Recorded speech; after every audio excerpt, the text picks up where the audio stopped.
Good day. Good day, everybody.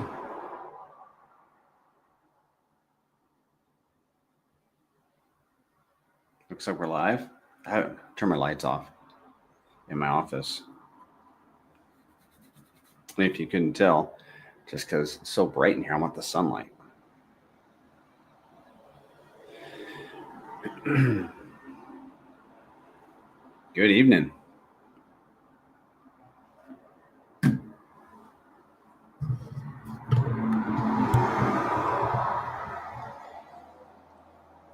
It's going to be a little bit of road noise with as long as my window's open.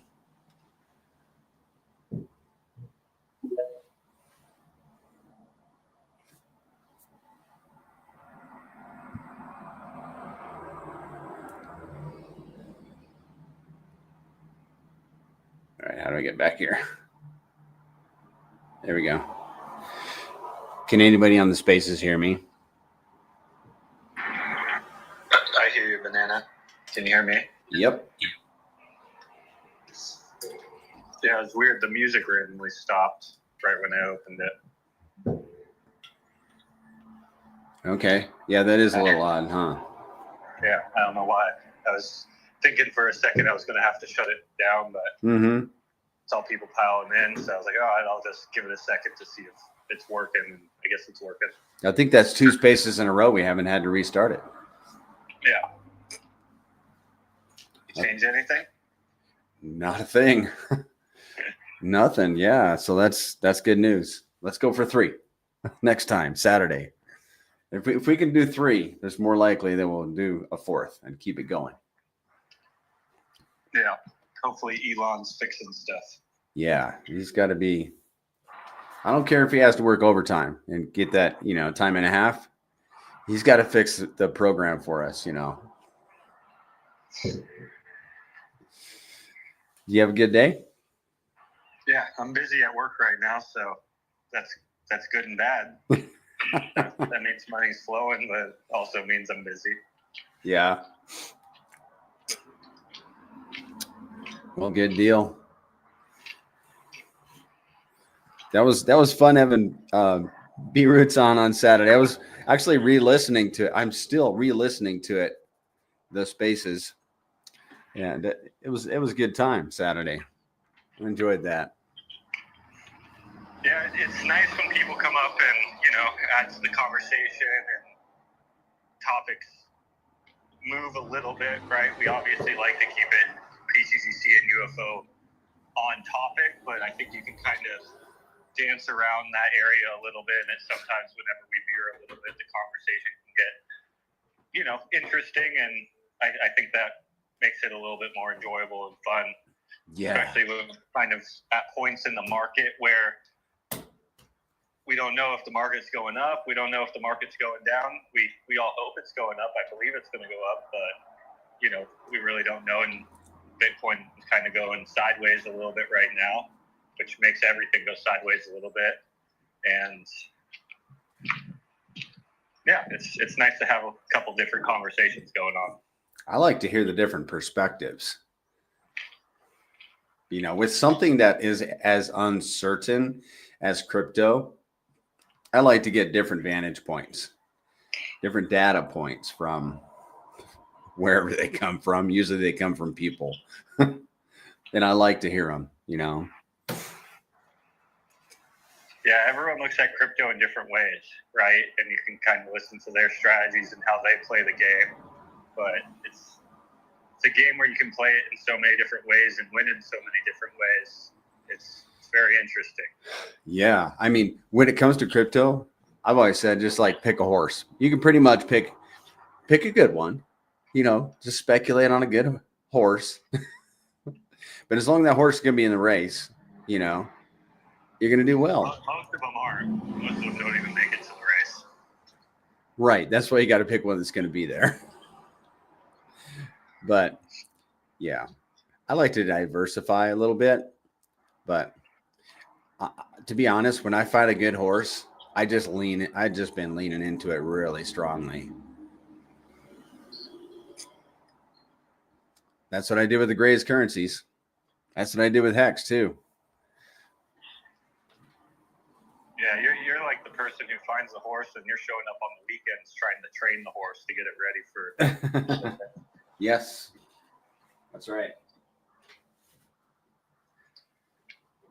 Well, you know what I discovered since Saturday? When Saturday, we discovered that,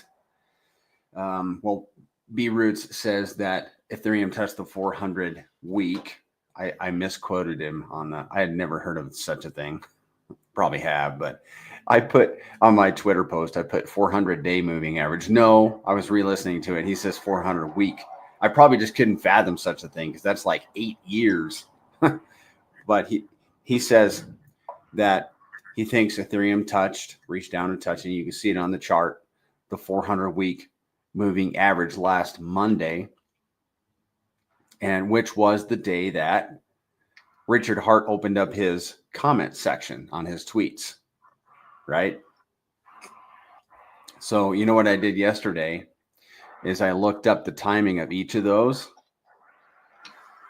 and he opens up his comment section 15 hours after that Ethereum reaches down to the 400 week moving average, if indeed that is what happened. He opened up his comment sections within 15 hours. Which it was all done on the 7th. It was on the 7th. There you go. Okay. All done the same day within 15 hours. And I'm like, well, I don't think that's coinkydink. You know, and that to me, I know Richard Hart is a smart guy. So I'll put a little stock in that. To make an understatement. Yeah, one thing I don't know if B Roots said, or maybe he did say it when he brought up the 400 week moving averages, that more recently has been available for ETH. Like you said, that's 8 years of data. So I don't know when that time, maybe Mando knows this, but for a long time we didn't have the 400 week moving average because 400 weeks hadn't passed yet. No, it's very new for ETH. It started, I think we started hitting 400 week mid 2022. So it's a new data set for ETH. Fairly. Yeah, well, you know, Ethereum came out in what was it, 2015? 2016? I'll ask Grok. I've always wanted to know.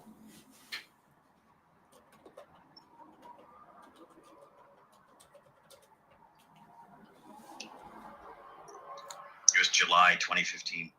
That's correct. 2015. So 10 years ago. Yeah, so what is that? We have 2 years of data, or 2 years of the 400 week moving average to go off of? Yes, approximately. Yep. I wonder if that was the first time it hit it. I think he said that also. Yeah, I don't remember. Yeah, it's the first time. And when, whenever you're bouncing off for Bitcoin, you have to first go through you have to develop the timeline for it, right? And then, like, for example, you hit the 200-week moving average for the first time. And then you have a 300-week moving average for the first time. But you have to actually hit it for the first time. You could exist for 350 weeks, but have never hit the 300-week moving average, right? So it becomes a KPI once and if it actually goes through one of those moving averages. For Bitcoin, it was 300 week last cycle, and it went through that, right?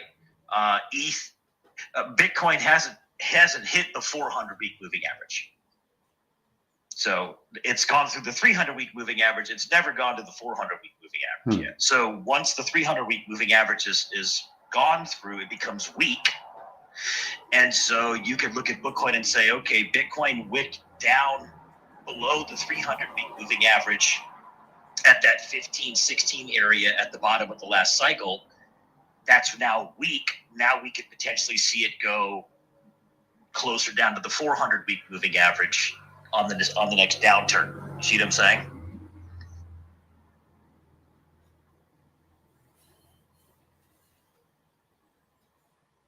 Kay Hudson makes a point. He says it seems Hex has been moving easier recently, whereas PTDC seems to be the first mover. My bad. I muted everyone. I think you're good now. Okay. No, I mean, I was done. Okay.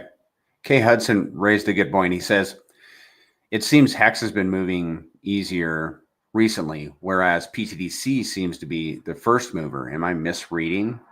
So I'm just looking at it on the chart.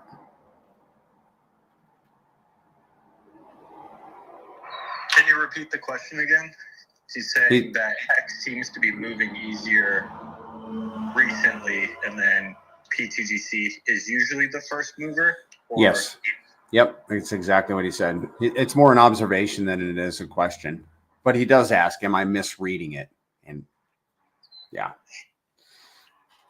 In the past, PTGC has started moving a little bit before PulseChain. I believe if you look at the last 2 times, PTGC has recovered off of the floors that PulseChain has created. Ultimately, when PulseChain has been at the bottoms, it seems like PTGC has started to rise up before PulseChain. I don't know exactly where we are right now and how much off of the floor we currently are, but I would say it's a possibility that we're off the floor more than PulseChain currently, right? Like if you went to the bottom wick of PulseChain and you went to the bottom wick of PTGC, PTGC might be a little higher. I'm not completely sure. I would bet that maybe it moved a little bit sooner, if anything. I think that's probably a better way to explain it is in the past we've started moving a little bit sooner, and then it kind of bounces back and forth. Like Pulse will have a couple days, PTGC has a couple days, so on and so forth. But as far as Hex goes, Hex has very, very little liquidity right now on chain. I think some people have been using that Tempe.com, and when you spread out, funds evenly across all RH tickers, Hex has the least amount of liquidity, which makes it pump the hardest, right? That's not a guarantee that it will hold that pump, right? Because people might sell into it. But I'd say definitely if you're thinking about just equal amounts of value injected into all RH tickers, Hex should push up the hardest, possibly get sold back down, who knows. But well, if you go back to April 1st, which I just did in my deck screener, Hex is up about 50% from April 1st to today. PTDC is up 16%. And is that the bottom? Is April 1st the bottom of everything, or? No. Let's see. I guess that would be. It looks to me like the bottom actually is March 31st. So let's do a measurement off the bottom, which is March 31st, to where it is now. PTDC is up 34%, and Hex. Give me 1 second. Is up 51%. Yeah, on my end, I'm seeing 45%. Okay. But, it's pretty close. Yeah. But Hex has probably around only $4 to $5 million of LP. And it's basically like the premier token on chain. Mm-hmm. So, that's not a lot of LP to be basically like one of the main RH tickers. Yeah. That's why it's going to move up more quickly. And we know what it's going to drag up is PTDC and UFO.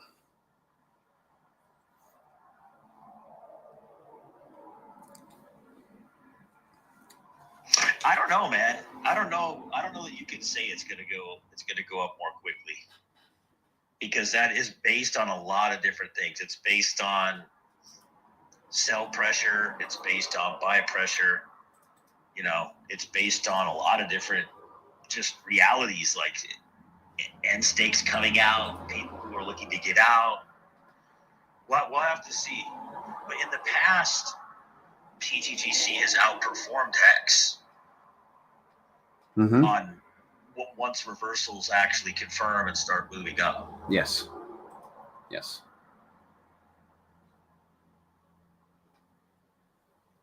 I always point people toward the to the charts if they're thinking about getting into one of the Grays currencies or both of them.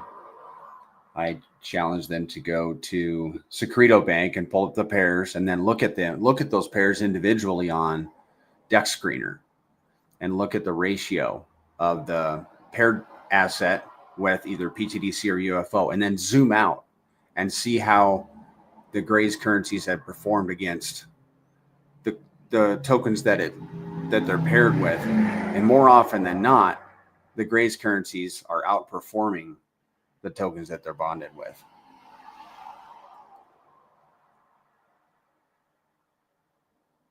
Yeah, an important thing to bring up, I think, is the fact that the RH tickers, since launch of PulseChain, are technically down, like in negative numbers, and pTGC is up a large percentage of numbers, right? So, yeah, that's a good thing to bring up. That's very important. Let's be real. Let's be real. Hundreds of X's versus no X's.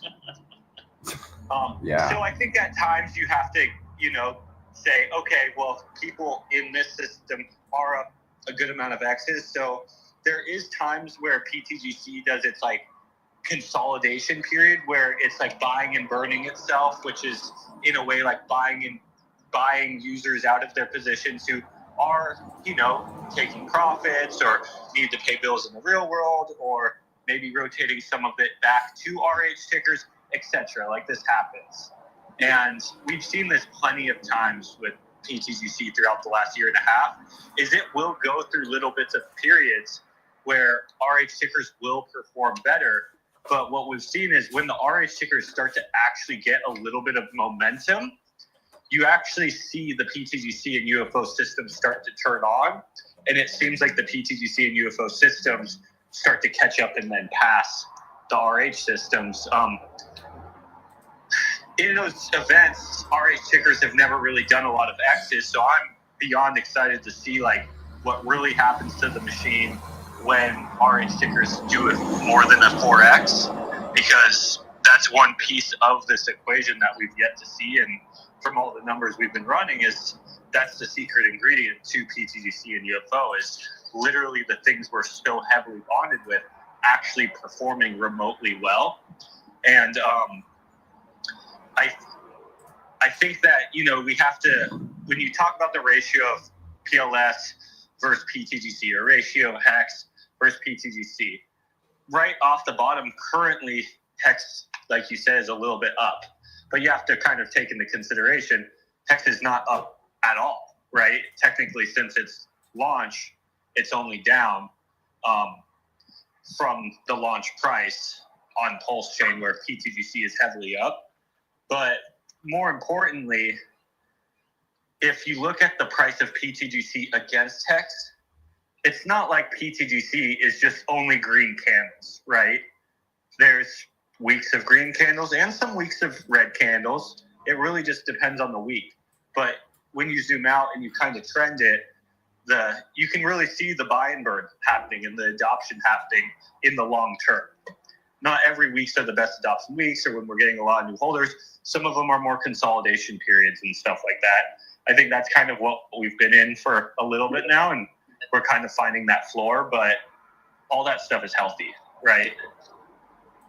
Mm-hmm. Well, from the bottom of Hex since PulseChain deployed, it's gone up, it's come down, it's gone up, it's come down, but it's kind of held that floor Hex. From the floor, like the double, triple bottom, it's up 61%. So it's up 61% from the floor, whereas pTGC from its deployment is up 34,000%.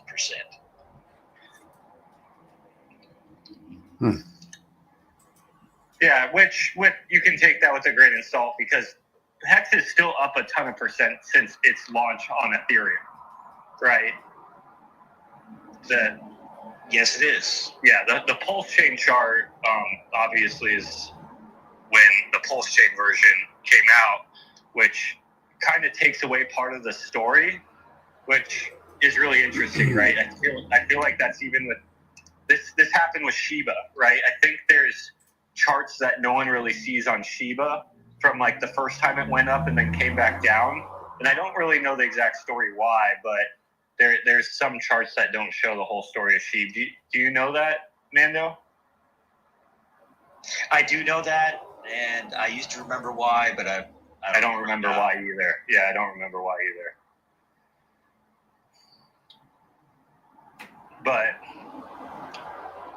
yeah, I think that if you look at the charts against Hex or against PulseX or Pulse, our chart kind of speaks for itself. But you know the really funny thing about it is no one really probably realizes this, but you know how bad I want RH tickers to outperform pTGC?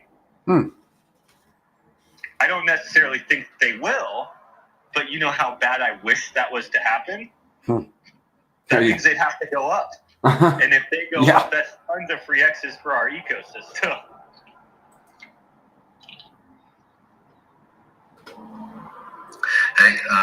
And those X's are really, really nice because you don't only get the X's to the price, but you also get an even amount of X's to your liquidity as well, which obviously makes more value backing the system and more market making abilities for arbitrage bots. But now I was just going to add a comment in there. So that comparison or that comment that was made just then about Hex and pTGC, is that a comment against it over the last just last week or 2 weeks? I'm guessing. Are you talking about the measuring the floor from the bottom? Yeah, correct. Yeah. Yeah, yes, that was from March 31st to date. So the last 2 weeks. Yeah. I see. Well, I can add a little bit of context to that, just watching on chain and what's actually happening. Okay. I mean, it's always very dangerous to, localize an assessment between token to token on a very short period of time, because there are so many different factors that we've all just pointed out that can be reasons why those tokens are pushing up or staying stagnant or whatever. Mm-hmm. And I think with pTGC and it being up a certain number of X's, and with everyone who's in the system, everyone has their own case, or everyone has their own situation in real life or investing or what it may be. And I think you'll notice over the last 4 or 5 days, we have actually had some wallets, putting quite a bit of pressure on the system with selling and taking profits. And to tell you the truth, with the amount of profits that have been taken over the last week, I think pTGC has actually held up pretty well. So that might be another reason why you see the pTGC price being a little bit more stagnant but holding its ground, mm-hmm. and then other tokens shooting up. Yeah, that's a fair point. We've seen there's one wallet in particular that's taken significant profits over the last week. Yeah. We've seen it before where pTGC holds its own under, a lot of pressure. And it's obviously the sales give back to the system, because I've been watching out APY and the tokens being issued and distributed back to the investors, going up significantly as well. So it all feeds the system, as we know. Yeah. But it's just very dangerous to look at it over a short period of time, over a 2-week or a month window. Mm-hmm. You need to just take a step back and let the markets do what they do, but then let this system, in a longer period of time, do what it does, and it will eventually start outperforming like it has in the past. Yes. I'll say this. Let's do a thought experiment. So if you take Hex, it's been alive for 4.5, 5 years, whatever, right? But if you look at the price performance of it, and then going over with the fork, so you've got the chart on PulseChain now, starting from day one of PulseChain to now.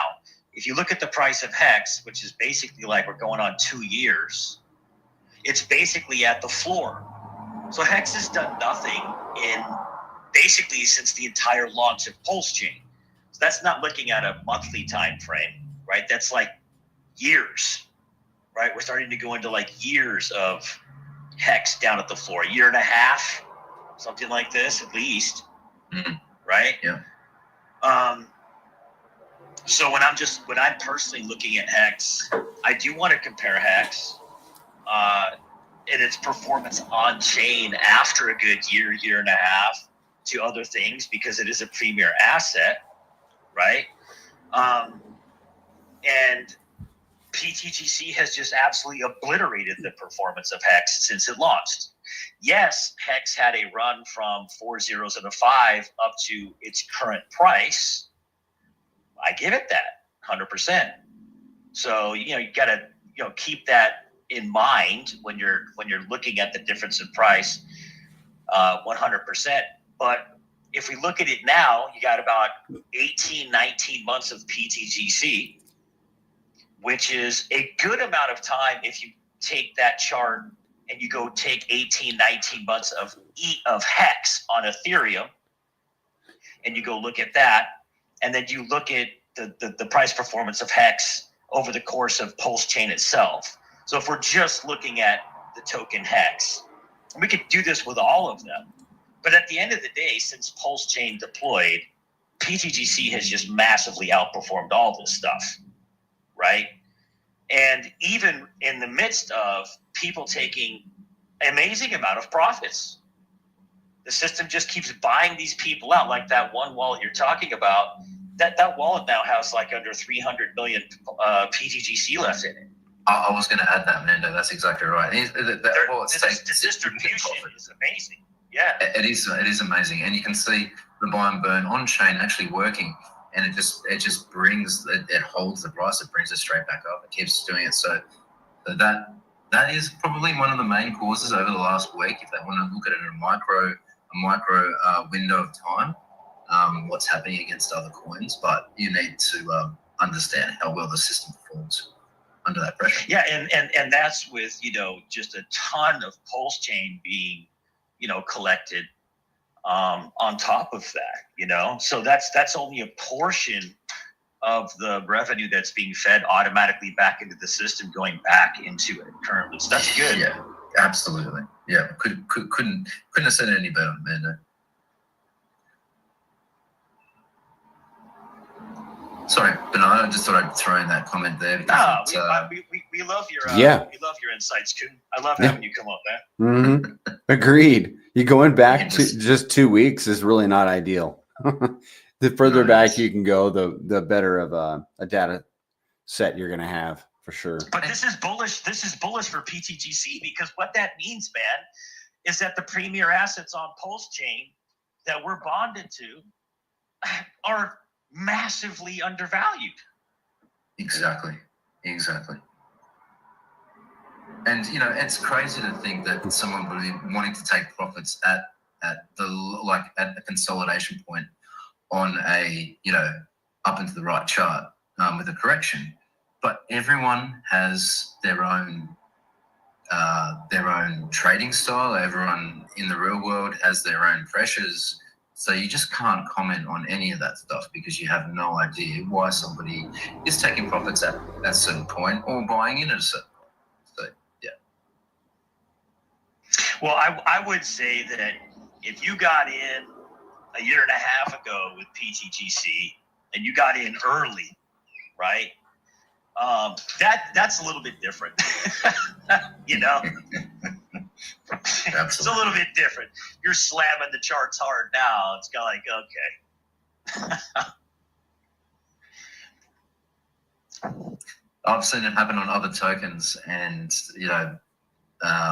when someone's exiting a position with a considerable amount, it really affects the charts, and they don't bounce back like straight away. But but you can just see the bias happening with the system, and then others coming in after the sells, and the system. Yeah, you can really see how well it does actually work. So it's positive. Yeah, and Kuhn, we're obviously in a point right now, just in the general market. The general market it's basically in hibernation for the moment. Yeah, very. Everything's waiting for Bitcoin to confirm, right? So Correct. It's just very chilling.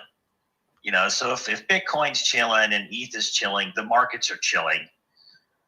We just had a major, with that mantra blockchain, basically damn near rugged yesterday. It was not good. Yeah. So, but I do feel like PulseChain has hit the floor. It just feels like PulseChain is just dead on the floor. Like that's what it was. And it did correlate with Ethereum tapping that 400-week moving average, wicking down through it, instantly came back up, and that represented the bottom of PulseChain.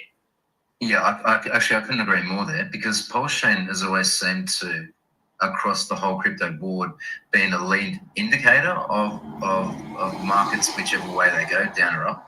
And PulseChain dropped before most other tokens or most other cryptos across the whole space. And then we had so it front run the Trump tariffs type drop. So PulseChain had already dropped prior to that, made its bottom, and then it dipped a little bit more, but it didn't dip under. There was some other news that came out. That was the PDI. That was the PDI exploiter. Okay, so that's what it was. Yeah. Correct. Yep. So it front ran the Trump tariffs with the PDI FUD, and then Trump tariffs news came out, and we had already been affected, so we didn't hit a lower low, and now you can see that with the liquidity being a lot thinner, with what RH has done and everything, PLS is it wicked hard to the downside, but now it's pushing back up, and I do feel as well, Mando, that was the bottom. I mean, you can never say for sure, but it does feel that way.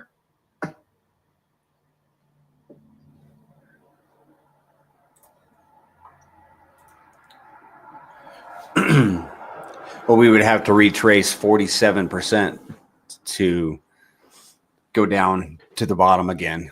That would be a significant retrace. Yeah, it's not happening. If Bitcoin doesn't confirm and turns down,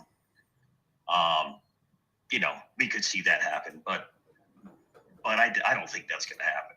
Well, that's a very good point. So with BTC, the 50% of this last consolidation period where it hit its high, I think it was 109, and then it came all the way down to 74. The midpoint's around that 90 mark. So the next week is very critical for BTC. It needs to retrace back up to that 90 level. It needs to consolidate there and reclaim that. And then it's starting to work in the higher of the 50% range. And when it starts doing that, hopefully the next week it does that, then the market sentiment's going to really turn around, because that's a confirmation to a lot of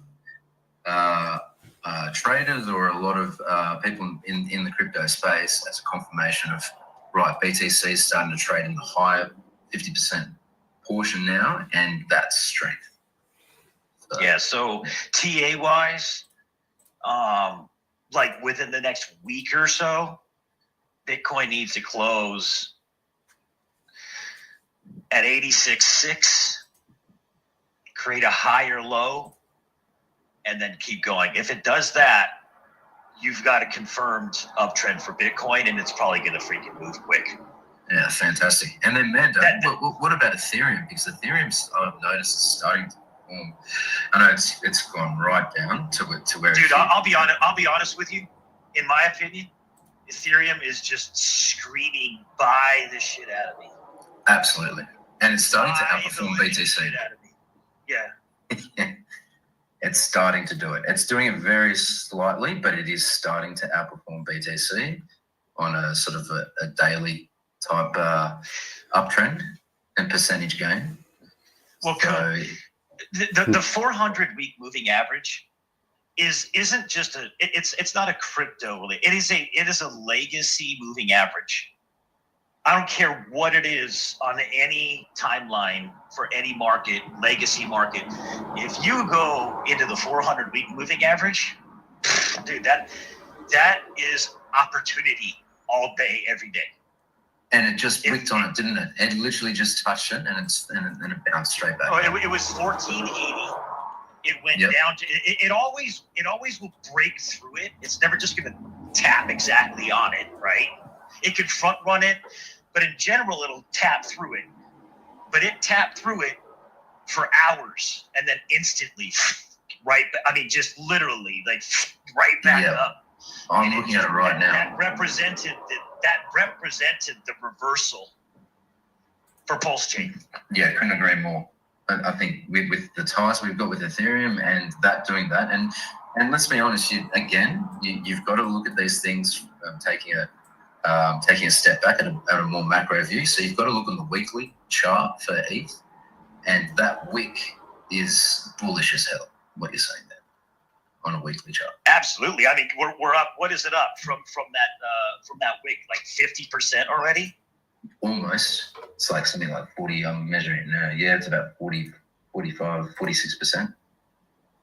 Yeah. So you're talking about, in a matter of days, ETH up almost 50%. Which is, yeah. So imagine if that's replicated over the next 4 to 6 weeks. Yeah, it's going to get interesting. Now we've got the 21st this month. We've got 21st happening for SEC for Richard, and we're waiting for Bitcoin to confirm an uptrend. At the same time, comments just went on for Richard. Yeah, comments on for Richard. I think that's great news. I think that's really that's the next step. So, what's everyone's thoughts on RH past the 20th?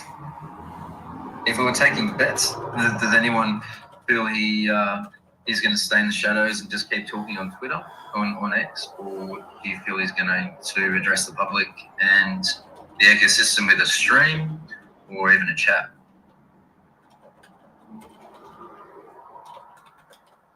Zen?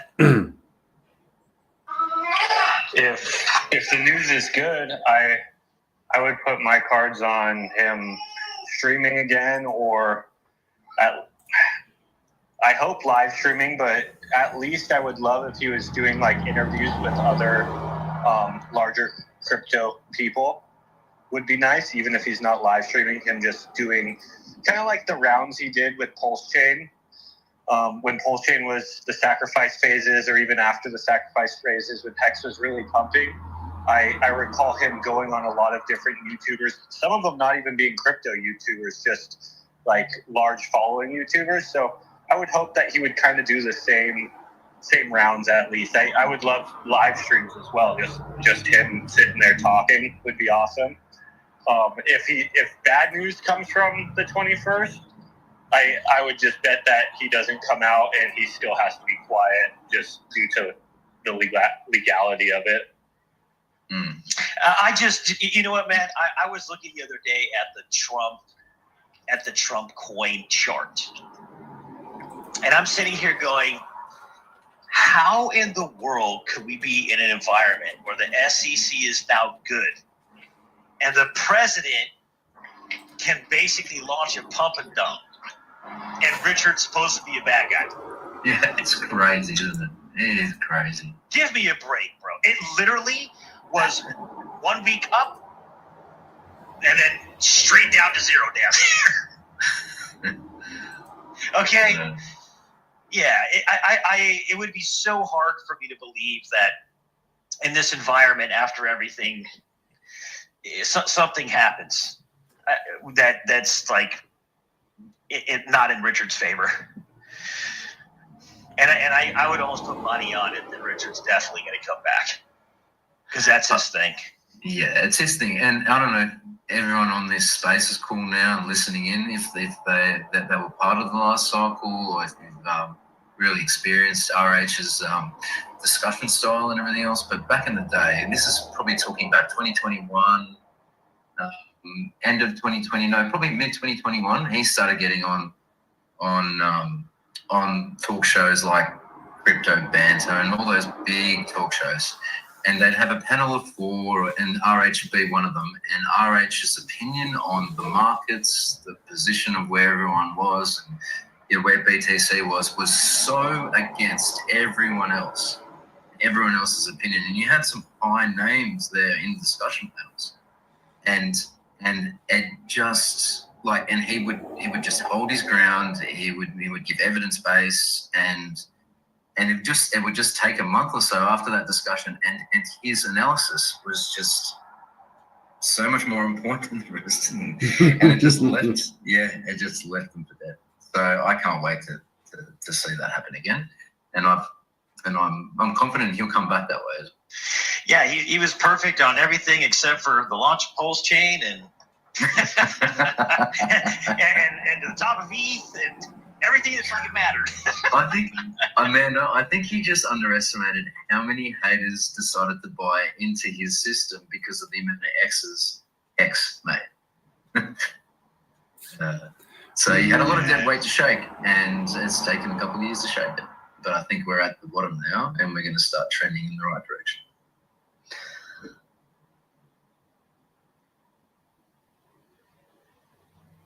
Yeah, I think something important to pay attention to is a lot of the pulse that people sacrificed for. A lot of it was sacrificed with Hex that was up a lot.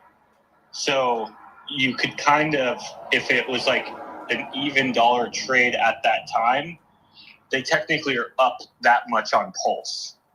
So you have to kind of let a lot of that wash out and get repurchased by new people who aren't up that much on the previous asset, etc. So I don't, even though like it's not obvious there, I think that's an important aspect to pay attention to, is the amount of Hex that got sacrificed. And you have to ask yourself, what portion of that Hex was up 10x? What portion of that Hex was up 20x, 100x, etc.? Some of it wasn't up at all, right? Some of them just bought Hex and then sacrificed it. So there's a lot of different categories, even though dollar amount, everyone was in an equal playing field, but quantity of X is up. There was a lot of different playing fields going on. Some people were already on tons of house money.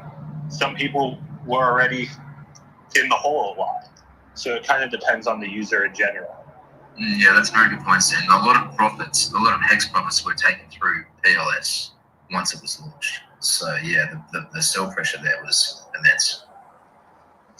Mm-hmm. Well, like for example, like at the beginning of the sacrifice, right? It was like under a penny, or just prior to the beginning of the sacrifice, and then you could have technically rode it up to, I think it was 7.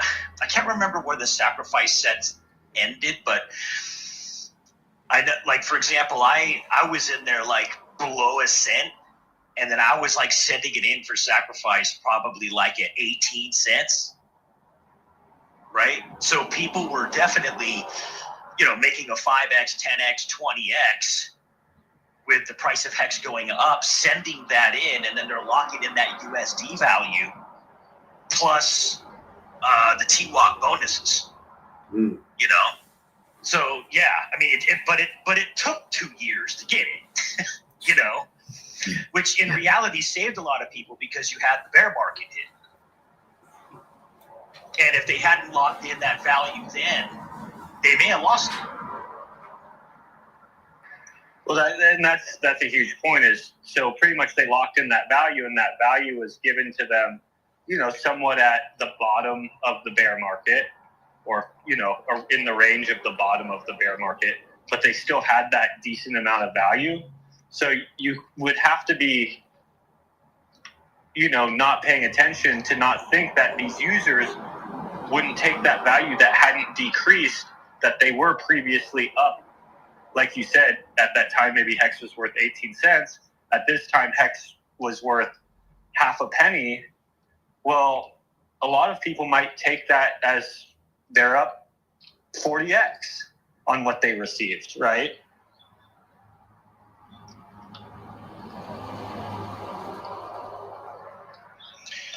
But yeah, I mean, ultimately, like for example, if I was buying hex at a penny, I sacrificed it at 18, right? Okay, there's an 18x your money, but you sacrificed it, right? So then you receive the pulse 2 years later at that value, so you got a lot more pulse.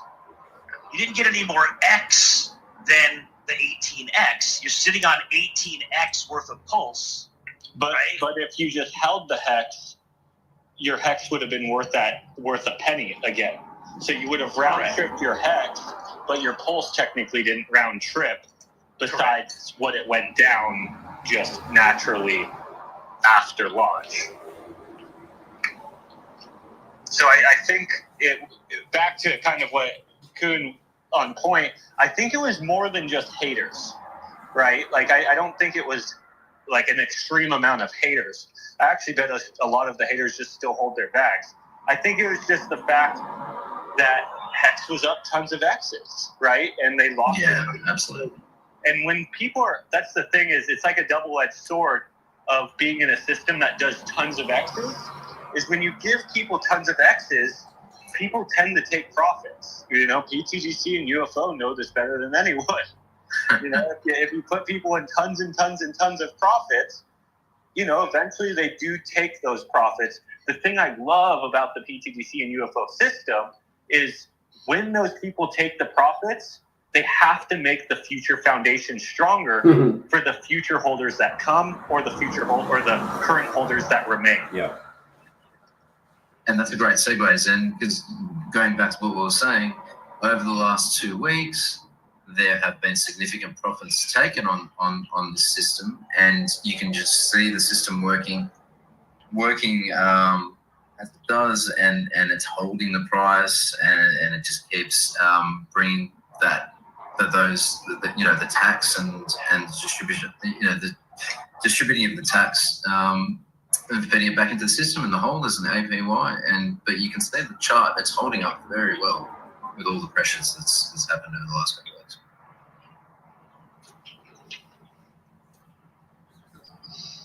Yeah, who knows where our real foundation is, and where our, I wouldn't say bottom is, right? Obviously the pTGC system could go super far down, but it seems like that 10-to-1 ratio is a very, very strong support level. It seems like when we dip below it, it tends to kind of hold around that, and we've been pushing up off of that. But what we've seen in the past is when we kind of hit these consolidation periods and we use these as like a foundation spot, well, very quick, this spot can just disappear, right? Like with PulseChain, I love this example. With PulseChain just going back up to its old all-time highs is a 10x from here. Well, a 10x from here just pushes pTGC far past all-time highs. Now, if you factor in every single time PulseChain has moved even remotely up, pTGC's done a 10x on top of that. Well, that's a 100x off of these levels. That pushes pTGC in 100-to-1 ratio. Do I know for sure if that's going to happen? I don't know that for sure. I don't think anyone could tell you that. But if we look at the past performance of pTGC, when we hit these low levels of PulseChain, we see ourselves consolidate. And then in the next push of PulseChain, when PulseChain does a few X's, that's when we've seen pTGC and UFO do the 10X's over PulseChain. And my point is if we see pTGC do what it's done in the past, that will push our ratio levels to 100-to-1. Right? And then any other X that PulseChain does on top of that, like that's just pushing us into pretty high numbers. It will push pTGC and UFO pretty much into, or mainly pTGC, most likely in the top 50 of all tokens that exist. It will probably push us into an upper echelon of liquidity that I would say is probably also in the top 50 of all tokens that exist, and it will really make us a powerhouse in crypto. And the cool thing about that is it's so grassroots, right? Like, it's literally something that's been built from the bottom on a blockchain that everyone was underestimating, which is super cool to just be along for that ride. Zen, I'm gonna just say this, man.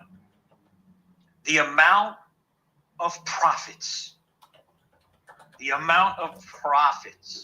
that people have made on this token is astronomical on PulseChain. And I think that is a KPI that really should not be overlooked. And it's one that, frankly, most don't even like to talk about because their chart collapses under the weight of the amount of profits that's been taken in this system. If the amount of profits that's been taken in this system was in some meme coin or some shit, forget about it. So the fact that we're chilling here just under an $80 million market cap at the all-time lows of PulseChain, with the amount of profits that has been realized from this machine thus far, it is impressive as hell. That is probably one of the most impressive things that people don't understand. That's a very good point. Yeah, very good point. Very good point. I was just going to back that up. And you know, if I was speaking for, say, the new investors in pTGC and they're the ones that may have purchased over the last couple of months and haven't really seen those gains yet, you just need to be here, or you need to be here for a period of time to let it do its thing. I was just looking at the charts, and when pTGC was at its last low consolidation point on the previous run, it took it 60 days from the low point to then breach its all-time high from the previous run. So if you look at that again on this run, we're already at a point where, if you're looking at that 60-day point and say we've already tapped our low and we're consolidating now, you're looking at, if it was to stay to the same timeframes, and I feel like this is going to be a quicker run because that last consolidation and that last consolidation before the last run was a lengthy one. That was when BTC didn't move anywhere for a 9-month period of time. It was trending to the right and sideways down. It took 60 days. So if you were to take the same time frame now, you're looking at us breaching our all-time highs somewhere towards the end of May, and that's that longer time frame. So I think it could even beat that. So you just need to be patient to a point where it will eventually happen for everyone. I have 2 questions in here. One is from Kay Hudson. He says, and this would probably be for you, Zen. As we get near euphoria, what different things might the DAO do? Just some possibilities. What do you think that the DAO might do once we get, to the top of the cycle? Or what? No expectations from DAO and DAO of others. I imagine we're probably just going to be doing the same things we've always done, which is burning pTGC and burning LP tokens, looking for good projects to pairing with them, and perhaps burning LP. That's what I think is probably going to happen, Kay Hudson.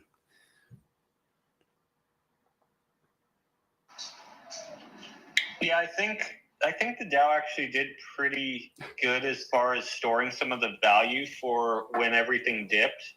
Obviously, Bitcoin was taking a little bit of a pullback a month or so ago, and the DAO kind of slowed down on injecting those funds because it doesn't really make sense to try to swim constantly against the current when the current's that strong, with Bitcoin ultimately falling.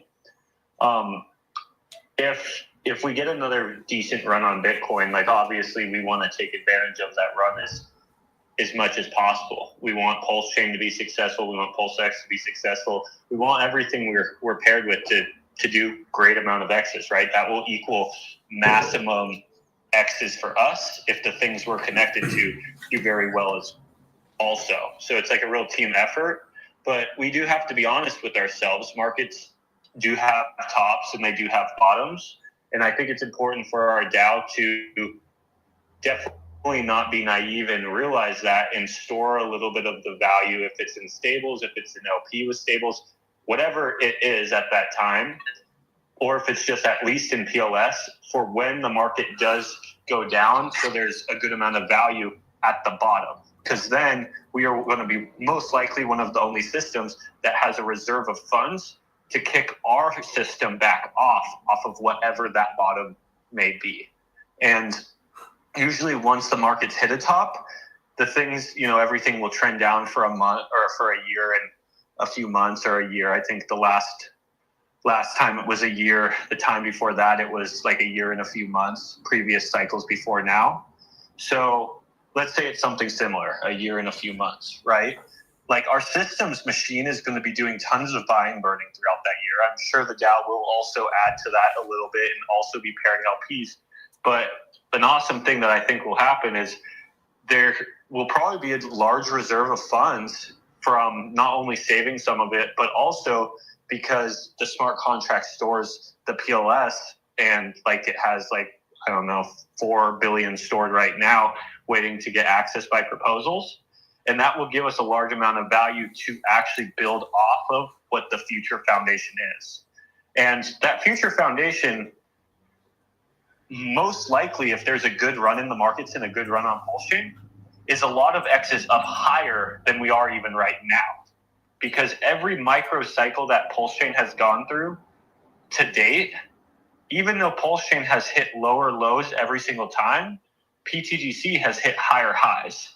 So by just studying the system, and what I think will happen is we will go higher. This is like the low right now. We will go high, and then the market will recover, but we might still land 20x higher than we are even right now, right? And that might become the new foundation.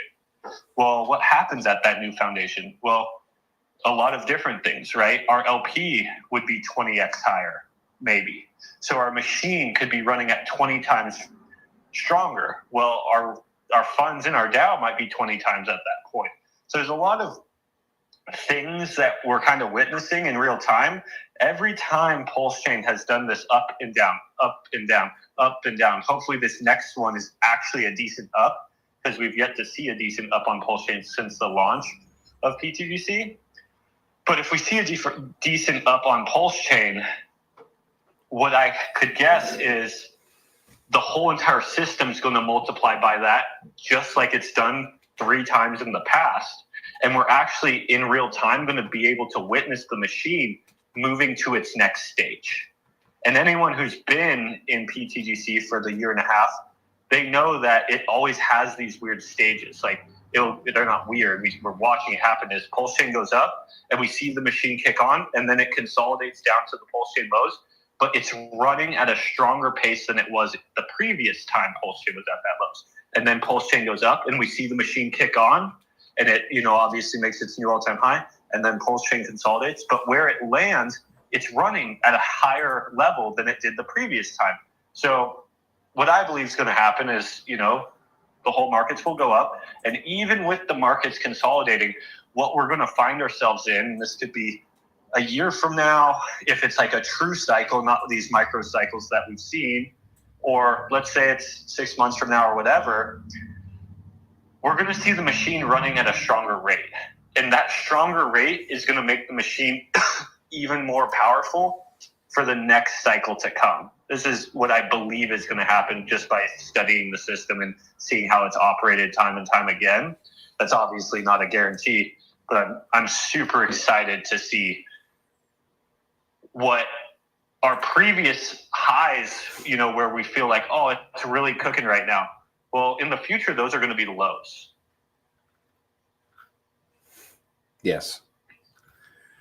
That's our that's our thought. That's what we're thinking is going to happen. Another question comes from Polygon. He says, how unique is pTGC? Are you ready for this one, Zan?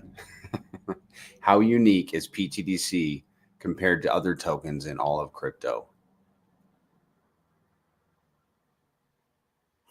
The funny thing is, it's got a lot of similarities with other things in all of crypto because it's designed as based off of really 50 to hundreds of different tokens, where it's taken pieces of a ton of successful protocols that existed, but it's just taken what made them successful and putting them all under one roof.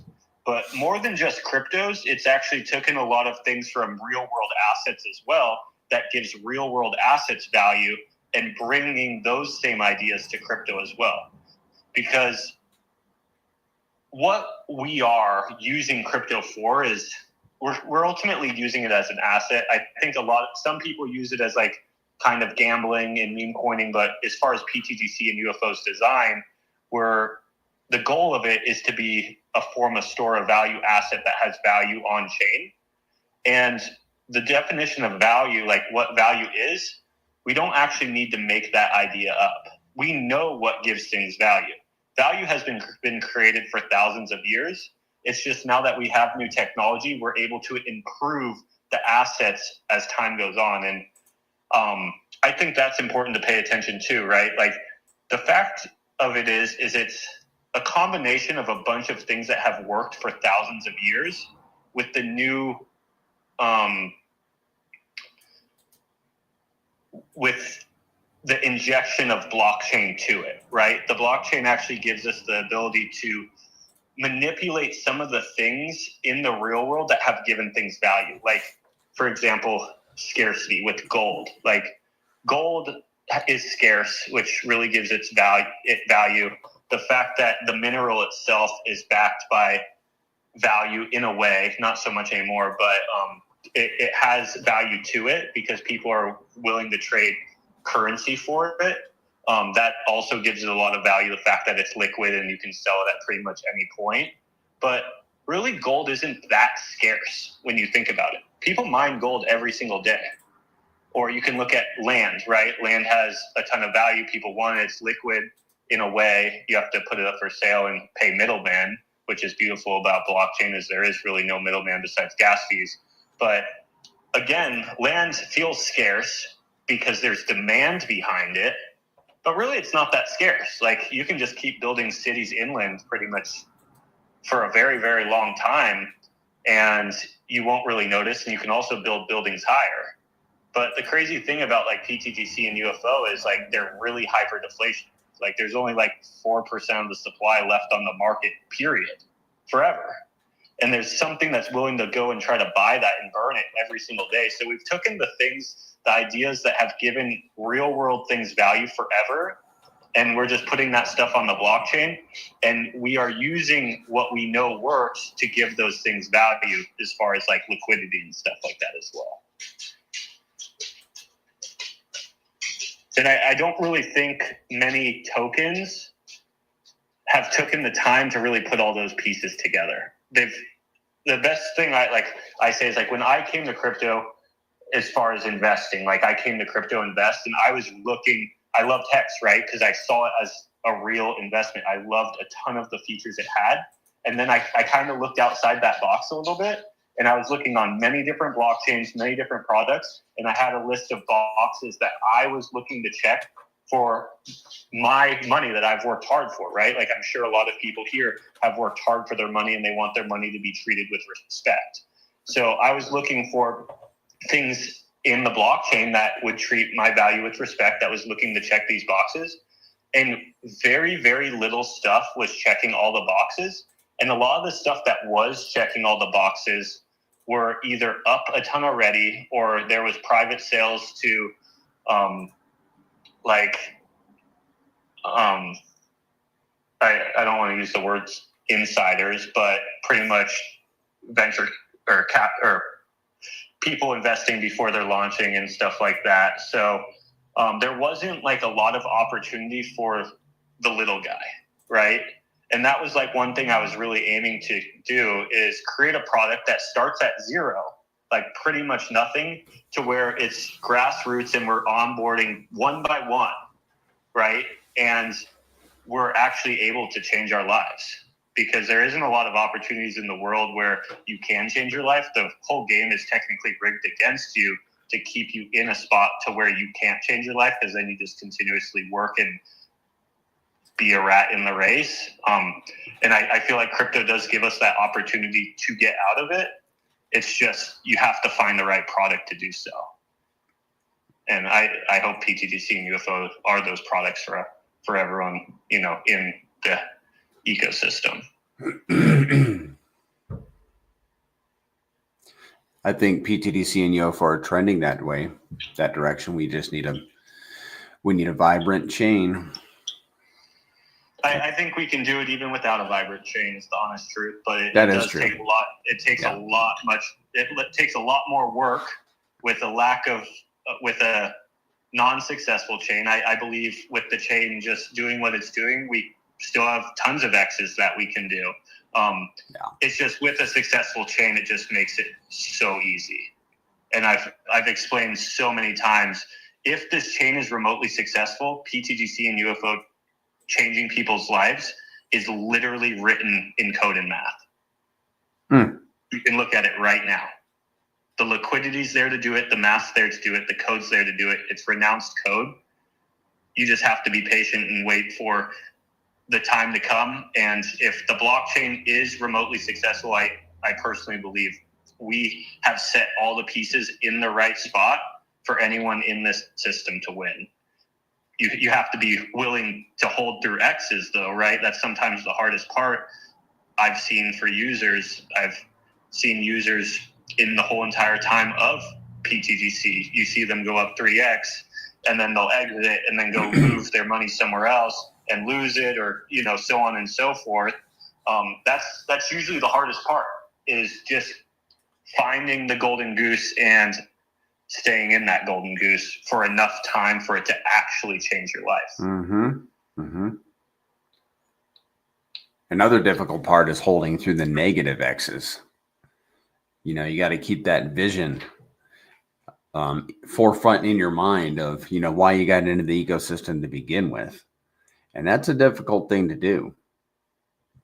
100% to do, you know, let's say 100x from here, you have to bet there's going to be 80% dips along the way.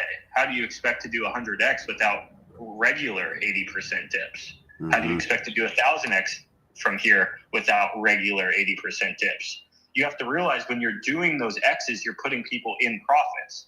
Not all those people are going to be along for the whole entire time.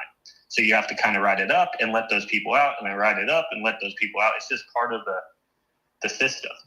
And this isn't just pTGC or UFO. This is any protocol that's doing tons of X's for the most part. Yeah. I think Hex is a great example of that.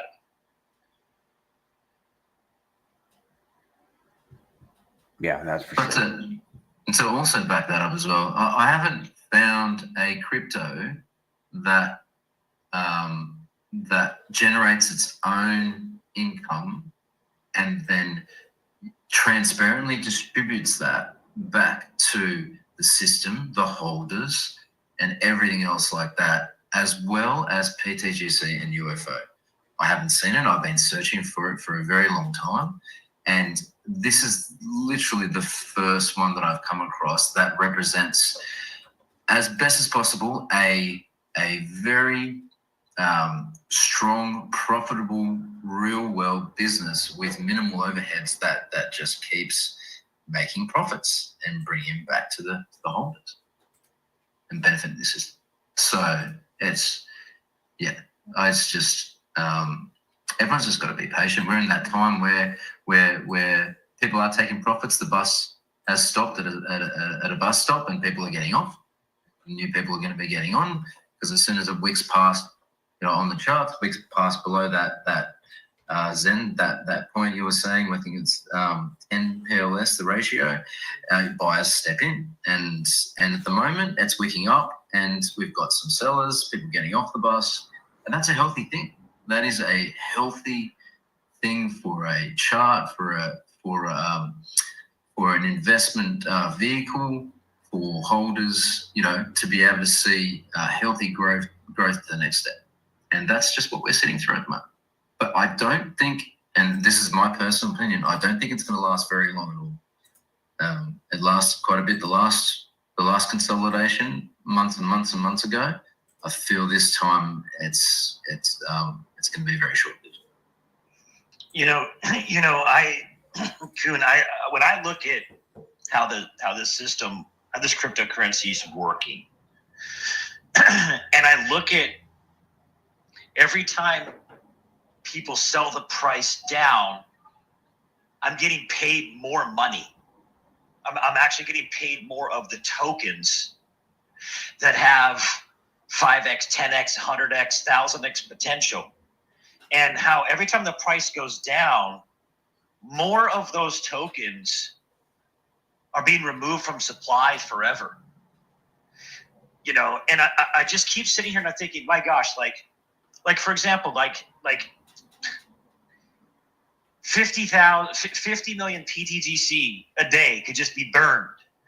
Depending on how big PulseChain gets, you could, depending on the amount of revenue that could come in, like for example, right now, I don't know what it is right now with PulseChain, but let's just say, the $500,000 with the PulseChain in the Dow or whatever it is right now. Let's just say PulseChain just 5x's from here. And now all of a sudden the Dow is sitting on, $3 million, $4 million of PulseChain. Right?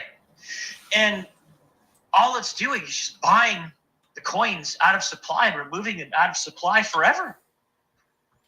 Now, the system it's not going to ever stop doing this.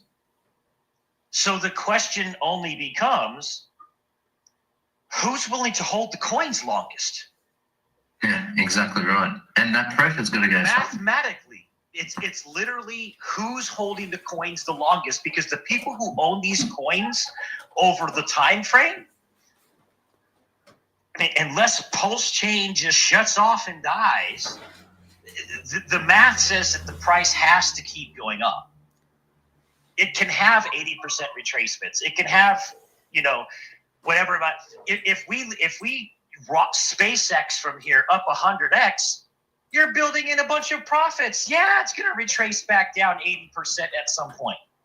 But the way that this system works, it's completely benefiting everyone involved. Anyone can take profits if they want. You can take your yield. The system's burning the crap out of the coins. The coins are getting more scarce. The yield is only being paid to those coins. Those coins are being removed from existence, which means that now the coins that were there, that were getting yield, could no longer get yield. Now that yield is forced to fit into paying out only into less and less coins. The guy came on and he said, is it unique? Is it different? It's a first of its class, first of its kind, never seen before cryptocurrency. And it's not because it's a tax token. It's because of the design of the cryptocurrency and how the tax is used and how the smart contracts interact with each other. It's just something we haven't seen before.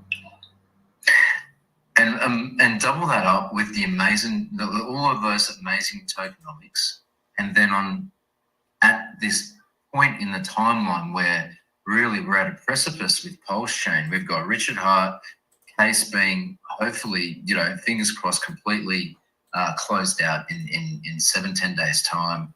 The excitement with BTC starting to move back up, continuing on this, hockey stick of a run that it's going to be hopefully seeing in the next 6 to 12 months. Everyone needs to get excited. This system's going to benefit off all of that in X's like I think we've never seen before, and it has done it in the past, and it's going to do it again.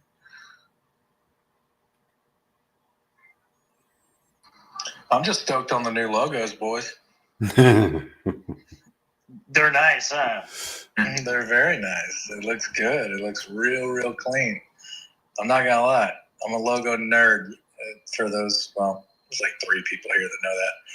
I love good logo, and yeah, gray looks great, clean. man. It Yep. looks awesome. I love it. I love all the new branding. Love the upgrades. Yeah, but no, I'm stoked on all this. This is it's funny. As you guys were talking, I'm just chiming in here.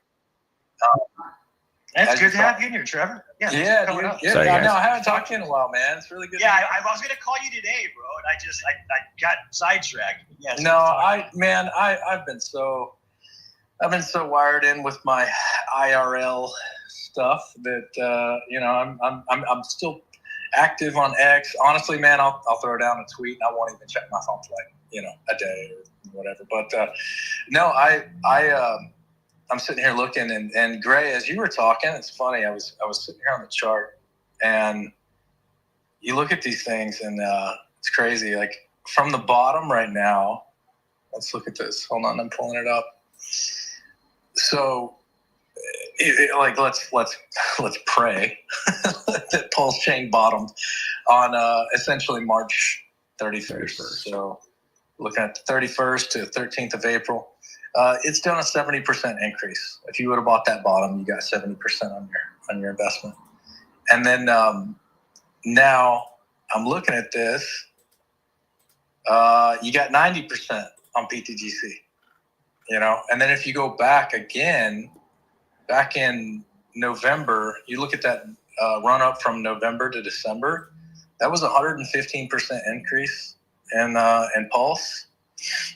And look at the same thing, we're looking at 310% pTGC.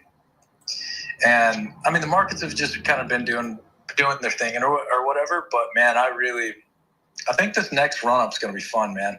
It's been kind of doomsday the last like 2 months, with all the tariff stuff and all that, whatever, I mean, and that's usually it's like darkest before dawn kind of thing. People there was people on X calling for a full-on bear market, like it's over. That was the party. Oh, I know. That was hilarious. I completely disagree. Completely. This is just a retracement. That's all it is. And but dude, when this thing starts cooking, I think I've been active in these spaces for not very long, but a participant for a little bit now. And the whole thing is that I think a lot of pTGC holders, including myself, are waiting to see this thing really, really shine. I mean, dude, Pulse is nowhere even near, a 2 or 3x above SAC and all that kind of stuff. And like, I think that like, given next week's sentiment, given that Richard Hart is already talking about a wallet, given that he's opened up his comments, given that, I mean, I could sit here and list them off, man. The writing is on the wall, and I'm honestly like, the last couple weeks, man, I've been like really bullish, like for myself, and I think we're finally gonna get to see pTGC like steal the show, and do its thing on a real Pulse run up, So I don't know, man. I just wanted to chime in here with actual charts and facts and stuff. I mean, I'm just looking at it. If you guys get a chance, that was this pTGC is awesome when you go and you just compare it 1-to-1 to Pulse. But I'm extremely bullish, and I think that the next like 3 to 6 months are going to be kind of a fun ride, in my opinion. I could be wrong, obviously, could be completely wrong, but in my humble opinion, I don't think I am. But yeah, stoked. I agree with you, man.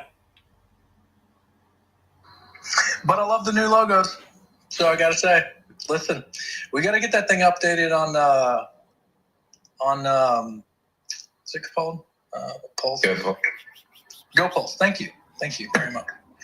Yeah, I've been looking at this. Yeah, they those guys over there, you could talk to till you're blue in the face, and it just doesn't get done, man. They're not really responsive, That's what I've heard. I know nothing about them or their organization whatsoever, but that's what I've heard.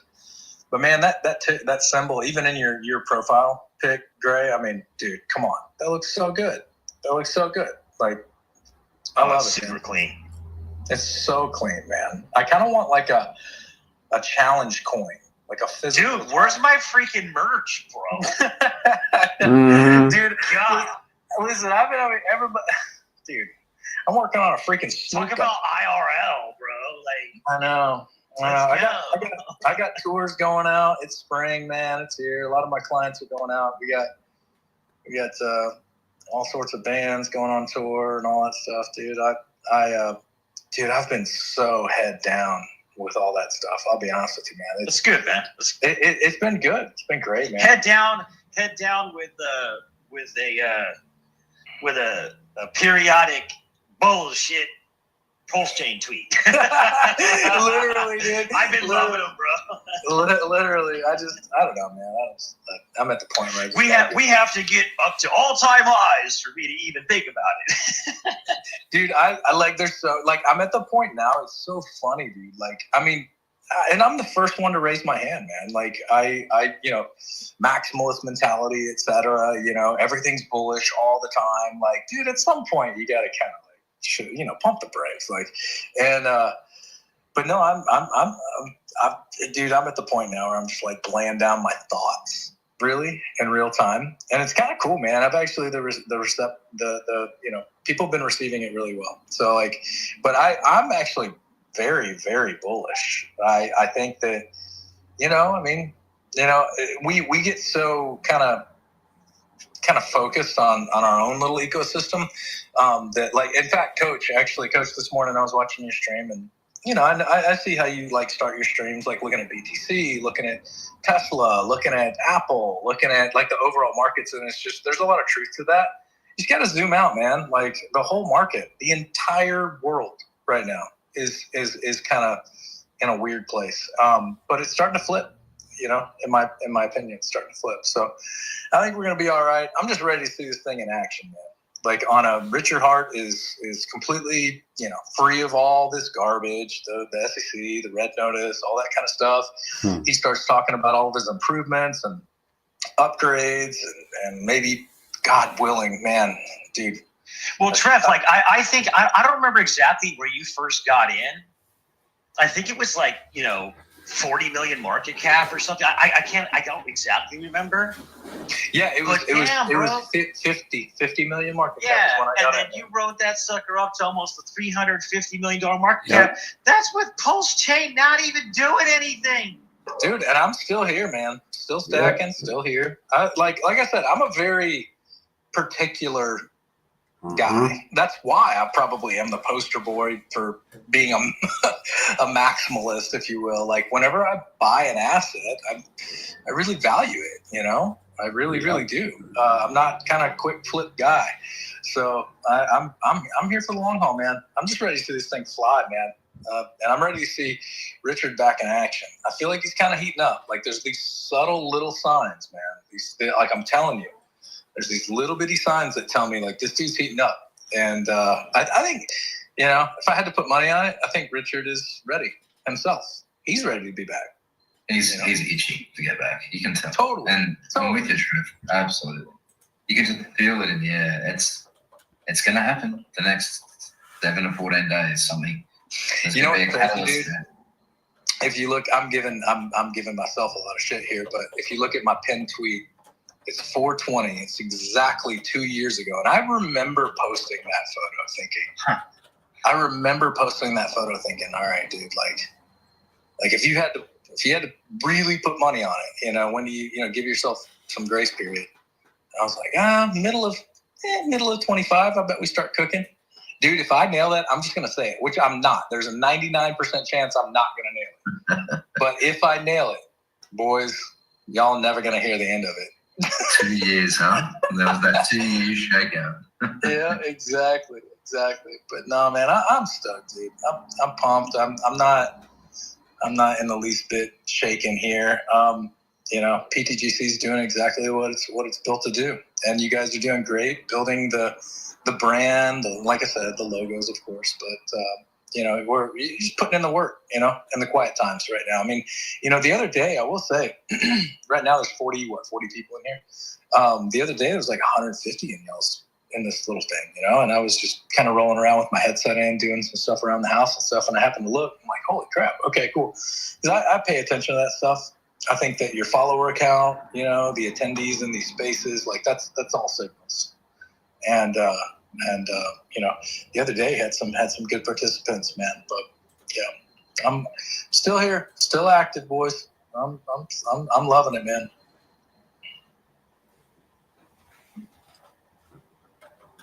Yeah, I think I just adding to that, Trev. I think you know, there was a time where pTGC and UFO were hitting their, you know, close to their all-time highs, and outside money was bridging in to PulseChain to literally just chase. You know, there must have been about a handful of tokens, you know, going straight past Pulse and wanting to just jump straight into, you know, pTGC and UFO were one of were two of those handful of tokens. I think Teddy Bear at the time and PDI were probably another two, but fresh capital was coming in to chase these particular tokens, and it happens in waves, and we'll see that happen again. So, and I don't know this to that point though. If you look at the chart, like here, let me pull it up. If you look at the chart, and pull it up right now, boom. So if you look at the chart, it was let's see, I've got the month, or I'm sorry, the what do I got? The daily pulled up. So there's a specific, some pretty heavy red candles, man. It was from basically March 4th to about March 14th. So that 10-day period right there. I don't know. This is purely speculation, right? But this is some heavy red candles. I have a feeling that was participants that were actually finding out, like quick traders that found out about pTGC and did good on a little bit, you know, maybe did a double or whatever it is. And then they were out because of the FUD. And it's interesting because then you look around March 15th, you know, 19th, 20th, somewhere in there. You almost see the system actually kick in, dude. It's crazy. It's really wild. When you put it on the daily, like, you can actually see it right there. So, yeah, in my mind, I mean, you know, pTGC is doing exactly what it's supposed to do. So I'm looking at the chart now. I know exactly what you're talking about. You can see the buys, the system buys coming back in. That's exactly right. Those massive red candles you're talking about. You're right. Those there were people coming in or investors coming in with not a long-term mindset. They've gone and capitalized on the growth of the system at that time. They've doubled or, you know, tripled their money, and they've taken profits straight away. Yeah, which is cool. But the system's going to keep doing what it's designed to do. Well, that's great. We took 10%. We took 5% on their buy. We took 5% on their sell. So thank you very much. Exactly. Now this is I'm hyped, man. I think it's going to be fast though. The next run up, just because I'm bullish on Pulse. You know, I think Pulse is going to do really, really well. Pulse, I think you mentioned the reasons why Pulse is going to do, and the other key reason why Pulse is primed and ready to go. Like RH he's tweaked his LPs, he's got it ready to go, and he tweaked the LPs, and yeah, unfortunately we had to shoot to the downside first, and we saw how quickly that went down. But it's going to be the exact same on the way up. It's going to be the same type of quickness. Dude, totally. Yeah. His coins, man, they pump. They pump hard. They pump fast. You know, this thing is it's primed. I think I don't know, man. In my humble opinion, I think we're gonna be at half a penny before we know it. And so you've got people outside of the system. They need to watch this space over the next, like we said, the next 7, 14, 28 days. It is going to be, it's going to be some fireworks from different angles. Oh, man. Well, dudes, listen, I'm going to step down. I just wanted to say hey for a little bit, but it's good to talk to you guys, man. I appreciate everything. And Gray, thank you for all you're doing, man. For real. Yeah, before you go, since you're commenting on the logos a little bit, I wanted to hear your input on this. You know, we're all hoping PulseChain starts to move up soon, and we've seen what this machine does. I think very, very easily we can get pTGC and UFO close, or if not in the top 50 of all cryptos. And I think this logo gives us that strong image in the top 50 of like having that alien themed branding. And I wanted to know your input. Do you think that is going to help us a lot long term, just as a fun, cool mascot, now that that alien head is visually more noticeable? Yeah, absolutely. This is actually a topic I can speak very, very confidently on. I've been in this industry in terms of marketing and branding for 15 plus years now. And I can tell you right now, like specifically whether it's the, for example, my industry is going to be the music industry. I've been in the music industry like literally since I was 15. I was in a band. I signed to Warner Brothers Records before I could legally even sign a contract. Your band is all about your logo. It's all about your icon. It's all about everything. And then that pivoted, like when I got into the branding industry, then it shifted to like your more corporate branding and everything like that. The crazy thing is you can sell shit to anybody as long as your branding is good. But the beautiful thing is if you actually back it with a really good product, so you have good branding and a good product, it's a double whammy. And so I think this upgrade with the logo is minimal, it's clean, and I absolutely back it. And I think it's going to be a big reason as to why it goes up. Sometimes people buy things because it looks good. That's literally why they buy it. Like, and I know it's crazy, but you're absolutely right. And Richard speaks about this all the time. Best branding, this, that, and the other. Dude, you know how awesome, like as a branding guy, I'm very experienced in Photoshop. I'm very experienced in Illustrator. I'm very experienced in all these other programs. The fact that I can go to the hex.com website, download the logo, there's the branding assets, boom, I have a vector file, I'm ready to rock and roll. Like, I mean, for those that aren't, in that world, like I'm telling you, it's a game changer. When you have clean branding and you can actually get the resources you need, to make a mock-up, to do a transparent PNG on an overlay or whatever you need to do. Like it is an absolute game changer. So branding is key. That is something that I'm very passionate about, and I think it's gonna make it. It's gonna help PTGC in the long run, big time. There's coins out there that have mooned. Solely because they had good branding. There's terrible businesses out there that sell awful product, but they just keep thriving because they have good branding. And like good branding is everything. It is everything. And there's some really, and sadly, there's probably some cryptocurrency projects out there that could have done a lot better had they had better branding. Mm-hmm. And like that's why, Gray, I kind of reached out to you and was like, hey man, like we should like level this thing up and like make it look really good. I'm so stoked to see that you kind of took the advice and everything. But I genuinely believe that a lot of the eyes on people, the eyes on PTGC are going to come literally because of the branding. So the best thing that I would encourage is Gray. You should make the branding assets available online. I'm a huge Richard Hart fan. You guys know that. Obviously, we all are. When you go to hex.com, you can download the assets right there. Boom, done. And, same thing with PulseChain. You go there, you download the assets, do everything you need to do. And that's like true crypto. It's like it's still like that idea that you can take the branding and go use it, and it kind of, if done correctly, if the branding is correct, then that means anyone can use it, but the branding across the board is cohesive. McDonald's doesn't do that. You got to go searching for their logo online. They're not going to let you do that. Like this is kind of an innovative way of branding, or it's like a new wave of branding that you would allow participants to go grab your logo and use it. But the thing is you keep them in that lane with their bumpers on, where you can grab that logo and go use it. So, dude, yeah, obviously I'm sitting here ranting about it. Like I'm really passionate about that, man. I think that good, clean branding is everything. And what you guys have upgraded to here is kind of a game changer. So it's going to be huge, man. People love the logo. People want to buy it. It's that simple, man. Like there's a reason that Nike has a Nike check. That's all it is. It's a freaking check. That's it. Amazon has a little arrow. It's minimal. Less is more. So when you have an alien head with pTGC, game over. It's really simple.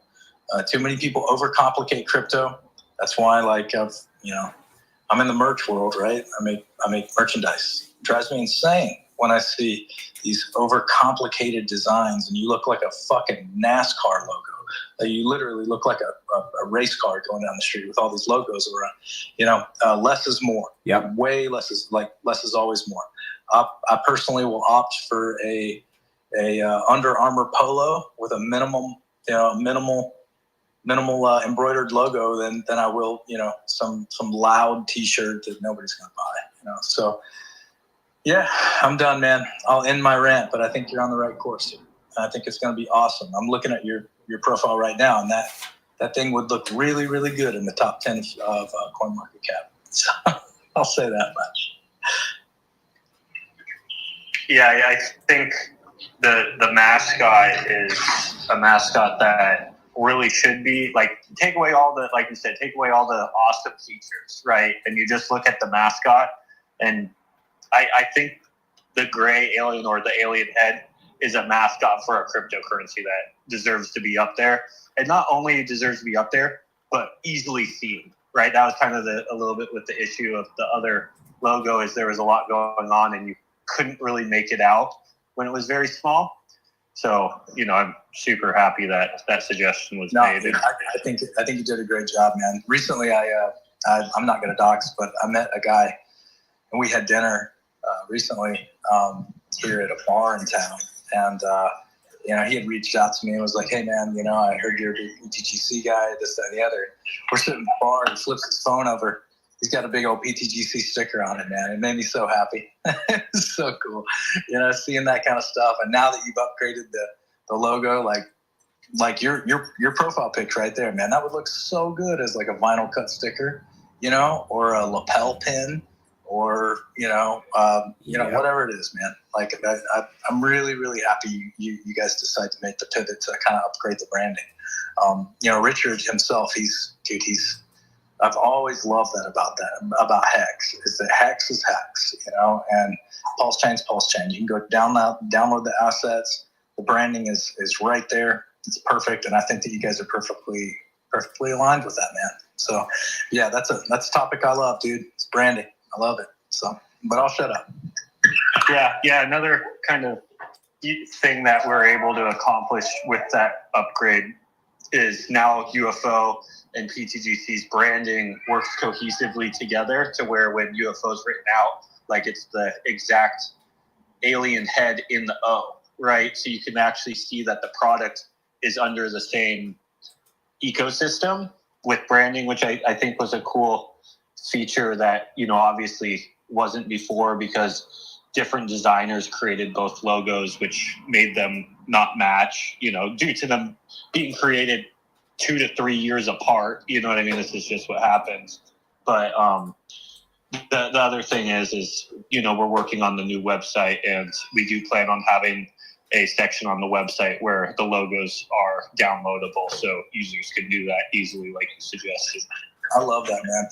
People love that stuff, man. If you get them, give them like iPhone wallpapers to download, give them, whatever it may be, man. People love that stuff, and as long as it's cohesive. I'm also, total side note, I'm from a color palette perspective, I'm a big nerd about black and gold. So black and gold, man, it just, you can't go wrong with it. You cannot go wrong with black and gold. And you guys did a hell of a job, dude. I'm stoked. I couldn't be happier with it. And the UFO, I'm talking about pTGC a lot, but UFO branding turned out perfect too, dude. Hopefully GoPulse, kind of gets their stuff in gear and updates it. I can't wait to kind of refresh and see it on my end, but it would look really, really good up there in the top 10. So I'll say that much.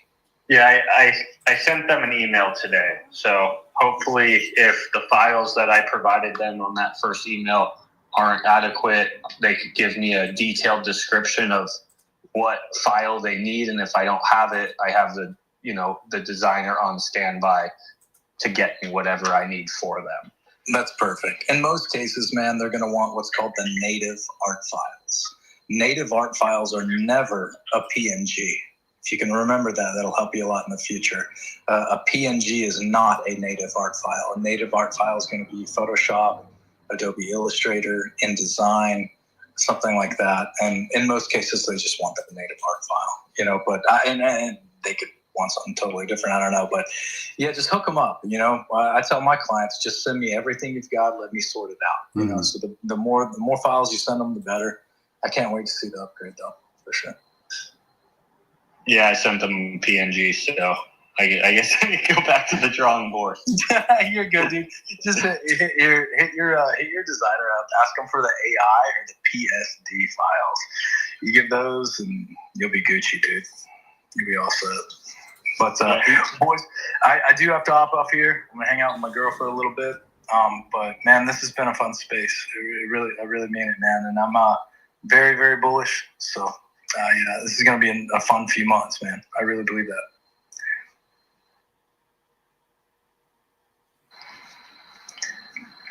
Yeah, thanks for coming up, Trevor, and just adding to the conversation. Absolutely, man. You guys have a great night. Talk to you soon, all right? Yeah, see you. All right, see you guys.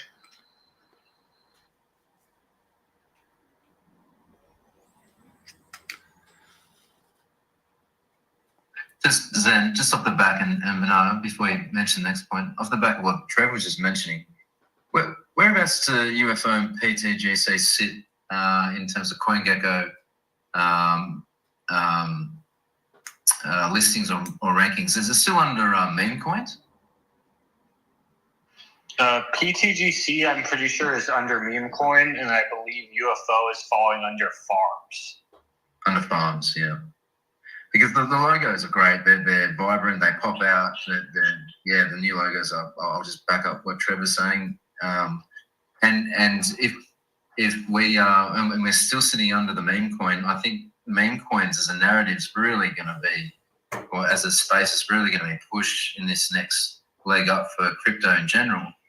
And just with these new logos and us still being in that bracket, I think it's an awesome opportunity to start really marketing on the meme coin side as well.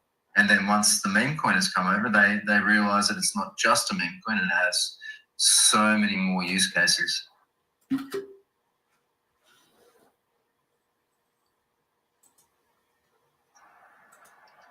Yeah, I've kind of talked a lot on this. My input of why meme coins have had such like a big push this cycle compared to last cycle was really like utility based and DeFi based. And what I think was really quickly realized is the utilities or the DeFi backing these assets weren't actually the things giving these assets value. A lot of the utilities were actually just a waste of time, right? They weren't bringing much value, or if any value, to the token at all. So people's economic energy was getting pushed towards these utilities, if you want to put it in quotes, utilities, but none of that value was actually going back to the token, right? The value was like, in a way, just getting lost. So what they found was, instead of putting so much effort into pushing a utility that no one wants or needs to use, you're better off just spending the time marketing or pushing, or creating value, not even pushing, but creating value behind the asset itself, because that's really all that matters. The best example is, right, gold. People aren't buying gold to use it for its utility for the most part. They're putting money in gold to store their value because it has liquidity, because it has price appreciation. They're not caring that it's malleable and stuff like that, or obviously you can make jewelry out of it and stuff like that, so that would probably be a decent utility of it.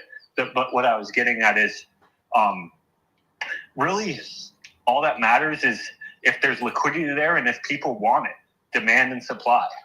And a lot of these meme tokens actually have better supply tokenomics than utility-based protocols, because a lot of the utility-based protocols have inflation and stuff like that, which ultimately means they need more demand to even keep price level.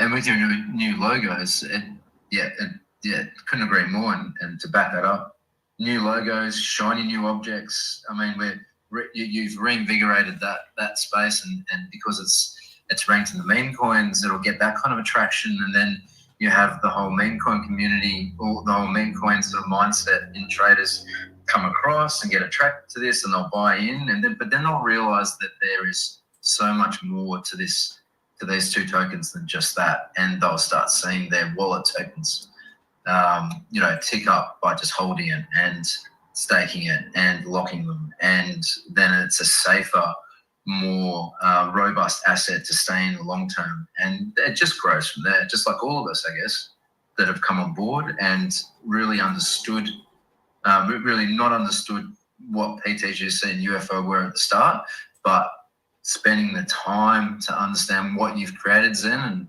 and the team, which is a fully complete business model that's been launched on the market without needing to create massive upgrades or a timeline with steps to complete the system. So yeah, it's exciting. I think targeting that meme coin type mentality with your new logos is fantastic, and if we can just play on that now and keep pushing that I think that's what's needed. Yeah, I've always kind of looked at it as far as the idea of we want to tackle both, right? Like if there's multiple communities within crypto, like how can we tap into as many of those sub communities as possible? Like how do we tap into utility? How do we tap into DeFi? How do we tap into meme or mascot based protocols? The goal is to tap into all of them, right? Because if you can tap into all of them, you technically have an end-all be-all product. And the goal is to have an end-all be-all product so users can come to one place to get all their needs fulfilled. And I think the alien mascot, again, I've said this so many times, I was shocked that there isn't an alien-themed mascot protocol in the top 50. And I think we have a shot mechanically and mathematically. We know how to get there. There's a few things that need to line up, but I would be very, very happy to fill that spot of what I believe could be one of the best mascots in crypto. Yeah, awesome opportunity.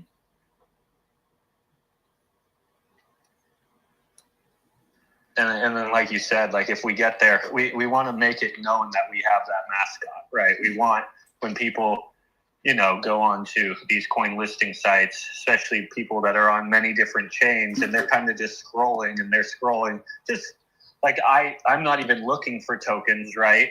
But I'll hop on CoinGecko sometimes just to kind of look at market caps. Literally today, I was just looking at what market cap it takes to get in the top 50. And obviously I opened up coin market cap and started at Bitcoin. I kind of just scrolled down, and oddly enough, because we were talking about it earlier, it was Trump token. But, you're scrolling and you're kind of looking at them all, and you're kind of just saying like, oh, do I recognize any of these names? And, what is here now that, because it's ever changing, right? Like some are leaving, some are coming, and it's kind of a revolving door. But I do think, with the right logo, the right branding or mascot, whatever you want to call it, it should get some people to stop and wonder, like, what is this? And the thing is that it's been happening the other way around. So that last run up with pTGC and UFO, the microphone of just those two tokens was reaching outside of the ecosystem, the PulseChain ecosystem, without the layer one moving up. So the biggest voice and the biggest microphone is the layer one. And if we're backing on the fact that PLS has hit its low and we're going to see some fireworks happen over the next quarter with the PLS ecosystem, you'll have that microphone happening.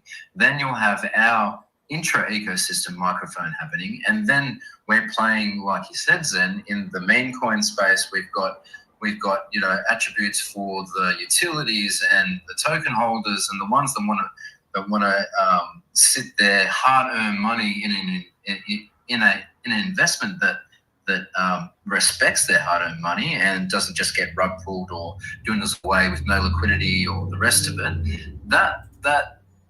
the spotlight's really going to happen again for it. And I just think that your new logos, that's putting that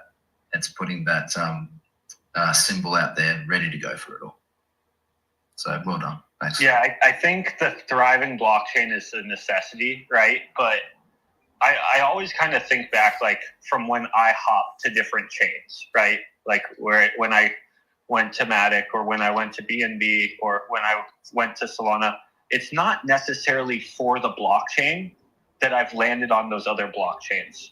The reason I have went to those other blockchains was to get into a specific asset on those blockchains.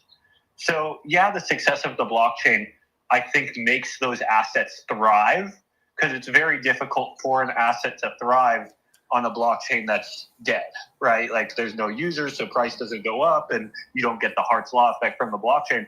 But if you're on a blockchain thriving, the couple assets that are doing well on that blockchain, I think the couple assets that are doing well on the blockchain that's thriving are really the onboarders to the blockchain.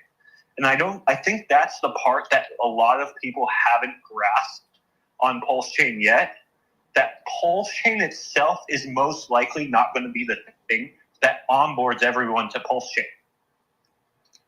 Mm-hmm. No one's going to be super positive about PulseChain going back to its all-time highs, a 10x from here, right? Like, that's not what's going to really onboard the masses to it.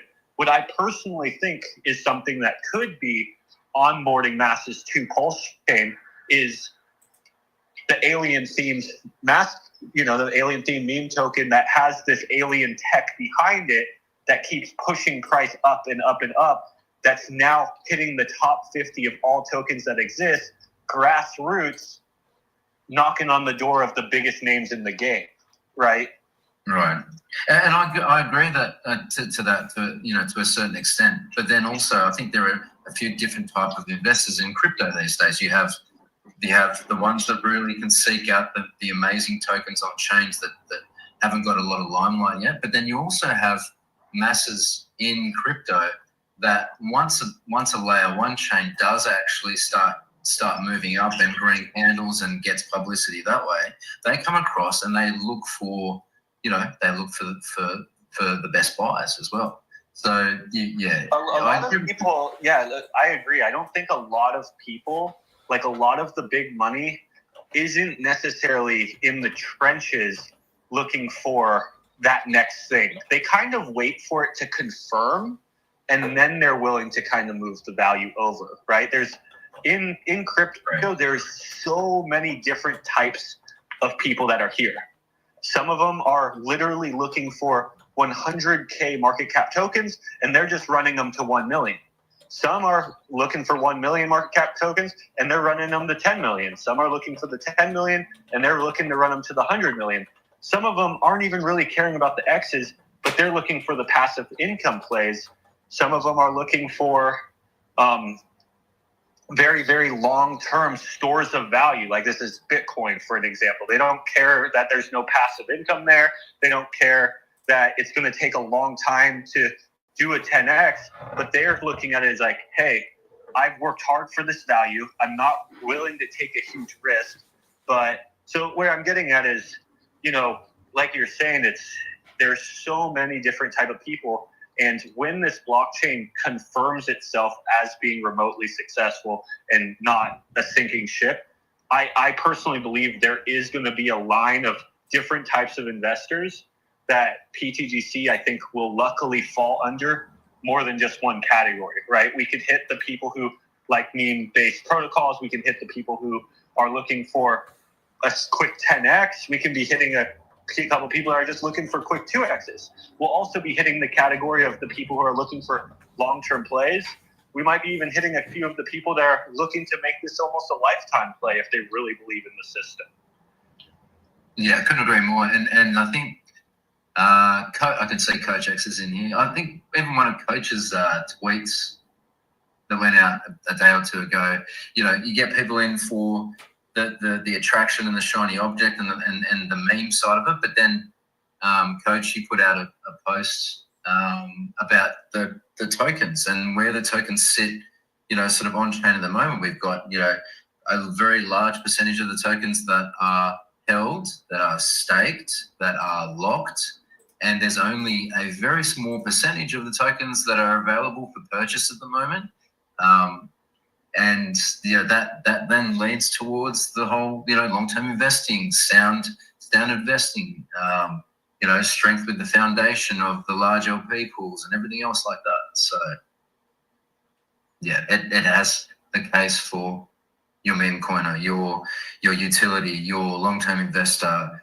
It has all of those attributes, which is awesome to see.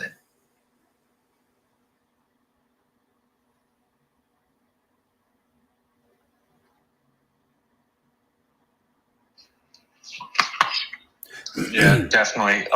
Real quick, if anyone has any questions or comments, feel free to raise your hand and come up. Banana, if you have any questions or comments in your YouTube, let's kind of go through them now. I do need to get shutting this down in 4 minutes. Okay. Yeah, there's nothing on YouTube right now.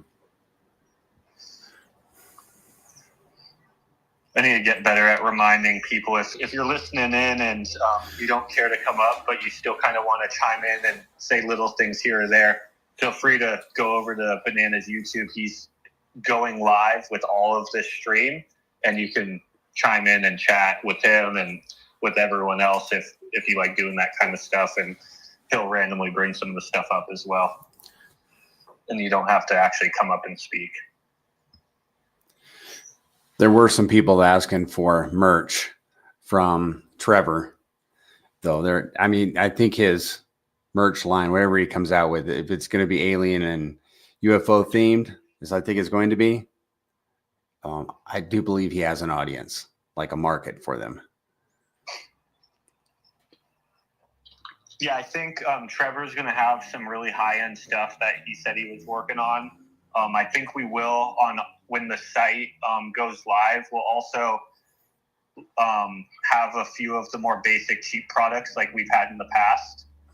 I don't do them. Someone else does them, but they're just like the Printify cheap stuff, cups, mugs, little just cheap T-shirts with logos on them and stuff like that. But I think where Trevor will really find his niche is he'll be delivering some really high-end products for the people who are kind of buying it for more than just a logo T-shirt, Yeah, that's my understanding too, that he does quality stuff.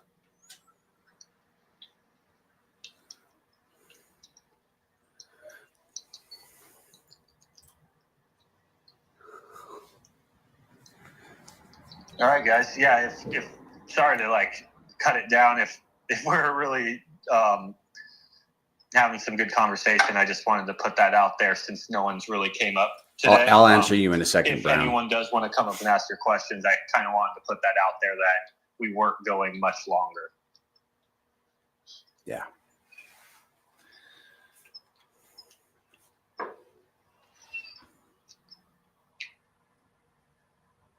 Kind of letting them shut it down because I gotta go too. Cool, guys. Yeah, I'll shut it down. My bad for having to shut it down.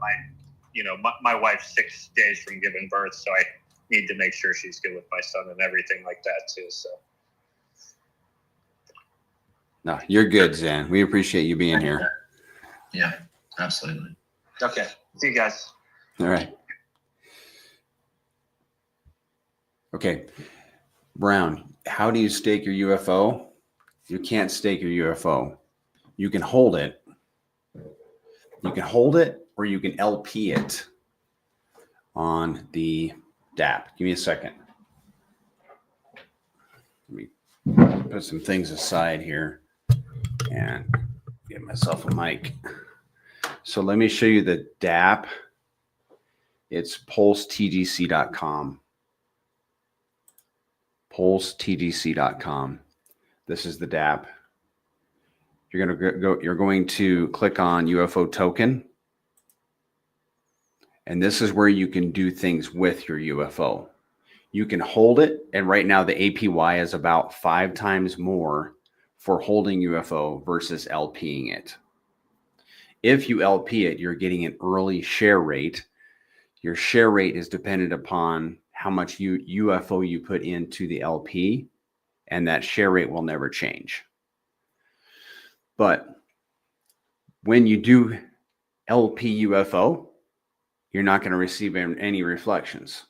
So because there is so much UFO being LP'd, a lot of people are earning great reflections. Like the APY is 5 times more. So if you can't, again, you can't stake UFO. You can do 2 things with it. You can hold it or you can LP it. If you want to LP it, you click on UFO liquidity pools here. Let me get your question out of the way here. And then you will, whatever token you want to pair it with. I personally don't recommend pairing UFO and pTGC because you're going to pay the fee for each of them going into it. So let's say you're going to pair ink. You'll click on manage pool, add liquidity. And you'll have to have equal amounts, equal values in for each side. And then you'll add new liquidity, transact in your wallet, and then you will have an LP. And then at that point, you can go over to, click on UFO token, click on UFO PLP rewards, and you will see your LP here. And it'll be right here. If you did UFO Inc., you're going to see a UFO Inc. pair, and there's one here in this wallet actually. And the shares on this one are 58 million. Those shares do not change. I'll keep them forever as long as I don't unpair. If I unpair, because UFO has been running up against Inc., I have less UFO because the share rate is dependent upon the amount of UFO you put into the LP. If I undid that LP right now, if we could go to DBank, I could show you that there's less than 58 million UFO in that wallet. So if I undid the LP and I wanted my share rate back, I would have to buy more UFO. So I'm just leaving my LPs in place. If you want to know more about that, I will be holding an AMA on Wednesday at 10 a.m. Mountain. 10 a.m. Mountain on Wednesday. Brown, I hope that answers your question. And I hope it wasn't too much. All right, guys, we're going to shut it down. Been going for 2 hours. Appreciate everybody being here. Appreciate you subscribing to my channel if you're not subscribed already. And we'll have spaces again with the founder. That was the founder of the Grays Currencies. We'll have spaces again on Saturday. He will be in voice chat tomorrow at 3 p.m. You're welcome, Polygon. All right, guys, I'm going to hit it. Everybody have a great night. Talk soon. Bye.